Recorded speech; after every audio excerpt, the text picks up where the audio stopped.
Before God and before men, Jacob, the patriarch, is the outright recipient of the promise. It was prophesied in Genesis 25, verse 23, that Jacob would receive the promise. So the promised Messiah would go through him. The older would serve the younger.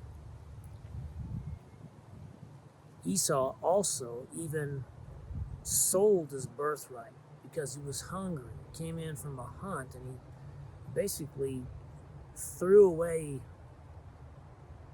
his baptismal certificate.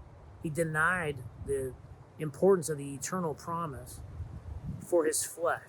And that was kind of his pattern. He's the big tough guy, hunter, big crybaby when he doesn't get the power, he doesn't get the control, he doesn't get the things he wants. So Jacob is the recipient of the promise. Before God, before others. But see, it doesn't look like that. You've got to understand, that's what the church looks like.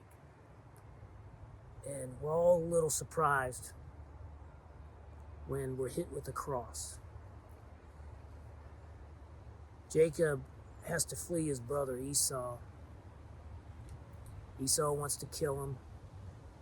Jacob flies to his crooked relative Laban. And he wanted to marry one wife and came out of there with two. That was messed up.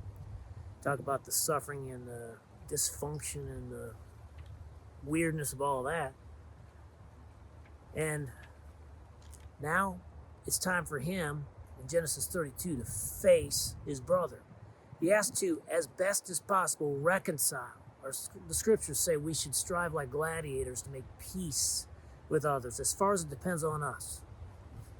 And so he seeks to do that. And he's at the fords of the Jabbok. The whole family's gone on ahead of him. He probably wants just some time to pray, collect his thoughts. And out of nowhere, a man wrestles with him until daybreak. This is no light, playful match, but this is a serious struggle. And Jacob gives it everything he has, and he's overpowering the man. But then the man touches his hip and wrenches his hip out of socket. I want you to think about the pain of that. But Jacob, realizing that he's struggling with the sent one of Yahweh, the pre-incarnate Lord Jesus Christ, says, I will not let you go until you bless me. So he clamps down on Christ and says, I won't let go until you bless me. He embraces a life of being blessed through struggle. And Jesus says, I'm going to give you a new name. No longer will you be Jacob, one who grasps at the heel, but you will be Israel. Let Yahweh rule. That's what that means. So, life comes with struggle. Yours too. Adversity, pain. God will still bless you through suffering. God will still bless you through pain. That's exactly how he brought your salvation to you, through the suffering and the pain and the atoning death of Jesus on a cross. No matter what goes on in your life, you have his promise in baptism.